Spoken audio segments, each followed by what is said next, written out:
We're seeing it in real time being measured now, the cooling effects from the Hunga Tonga eruption. You can't hide the data anymore. That's the whole thing. They can't hide it any longer. And they're going to have to come clean that the world's about to cool, but not forever. It'll be a 1.5-year cooling phase that they're going to have to get around. So if you're looking for crop losses in the southern hemisphere, Australia is being affected the most out of any continent. Mini Ice Age Conversations podcast. It's about observing cycles, sharing insights, and solving problems together by combining historical, climate, food, and economic data so you can make informed decisions as we shift into a new era. Here's what was, this is what's coming. Our world is never going back to 2019, so what will the new era look like? And most importantly, what is immediate that will affect the pocketbook and the outlook into next year so we can all get ready? Thank you for joining. I'm your host, David Dubine. And welcome back for the second segment here. Right on TV, David Dubine, your host. Adapt 2030, Mini Ice Age Conversations. Just before the break, I was talking about this graphic right here and the November temperatures below normal across the southern hemisphere. Now, you can do this as a predictive model with me. Within the next 90 days, by the time we start to get into March, maybe even 120 April, we will have reached the bottom of the cooling affected by the water vapor ejected from the Hunga Tonga eruption in Tonga, 20 degrees south latitude, January of 2022. We will finally reach that bottom cooling period, however much that is, and we're going to run along the bottom there for another year and 3 or 4 months. The powers that be are going to have to switch you over to the cooling narrative. Now, somehow they've already started. There's a couple things in play here. So again, looking at this map here, I didn't really explain it so well before we went on the break. Wherever you see the dark blue coming off of Antarctica, that is now the water vapor pushing back and starting to head back up toward the equator. And some of the newest measurements I have, the water vapor has crossed over the equator now is at 60 to 65 degrees north, enveloping most of the planet. So we're going to experience a year without a summer version light, something like this. Now, these temperatures here are affecting crop production, the planting. There's an enormous amount of moisture and excess precipitation, rainfall anomalies are happening, especially in Australia. But the temperatures to put the seeds in the ground are also being affected. So an enormous amount of countries in the southern hemisphere are struggling to get crops in the ground as we speak. So that'll be a delay in crop planting. And when that happens, there's going to have to be an excuse why there are food shortages in addition to, the political unrest in Brazil, which that's a major food exporter. If they really get into a civil war or some sort of guerrilla war, things are going to stop coming out of Brazil. We already see the disruption in Ukraine. And then, here we go. This startup here called Make Sunsets. Again, you're getting a twofer today. Because the tinfoil hat wearing you're a conspiracy theorist, geoengineering stratospheric aerosol injection is just a bunch of tinfoil hat wearing conspiracy people, dude. And here they are publicly coming out going, MIT review no less. Oh, by the way, yeah, we're gonna cool the skies. We're gonna blanket the skies and we're gonna dim the sun and cool the earth for you.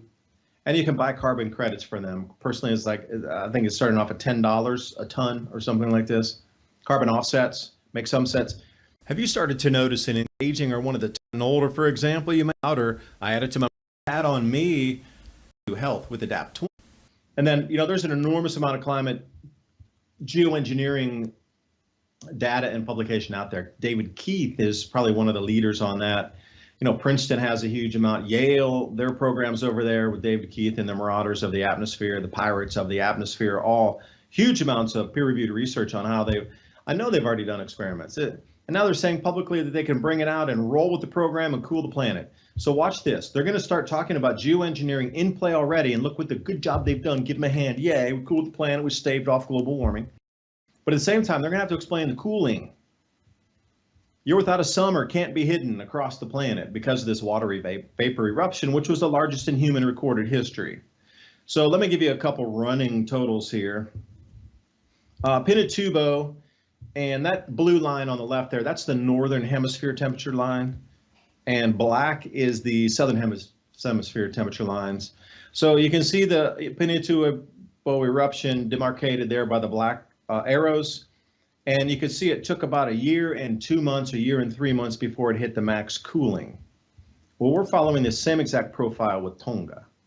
And then if you look over at the increase in global mean atmospheric methane emissions, I circled in yellow there, look at the exact matchup with Pinatubo. But see, for me, it doesn't make sense that you would have, well, that would be more sulfur dioxide, I guess. But the temperature running mean inside the different aerosols in the atmosphere matches pretty well with this. So what's the dropout in temperature? Significant and fast. And then we're heading into a super El Nino after this third La Nina ends itself. So we should look at some profile that might be very similar to 95 if the El Nino sets on and if La Nina doesn't continue. But if we look at the December temperatures here, this is from Dr. Roy Spencer at University of Alabama, Huntsville. So how cold is the planet really, or how much is it? It continues to drop in the cooling. See, we're only at 0.05, 5/100ths of a degree Celsius above the baseline, and that stretches all the way from 1979. So if we're looking at this 13-month moving average here, how is it we're back toward the baseline of what they consider the baseline for cooling to measure off to prove global warming, and we're 0.05 degree, 5/100ths off the baseline. So now I want a refund on my taxes. You know, you guys are saying 2 degrees Celsius limiting. Okay, we're way far away from. We got 1.95 to go. And then, you know, Dr. Roy Spencer breaks it down really well here. He goes by the individual areas on the planet. So for me, looking at southern hemisphere crop losses based on the Tonga eruption, I want to look at Australia. I want to look at the southern hemisphere numbers. Very easy to discern from 0.21 or 0.2 of a degree down to 5/100ths of a degree. Okay. And if we look at the southern hemisphere, that's a significant drop from 0.15 down to now into the negatives of 0.3100ths negative.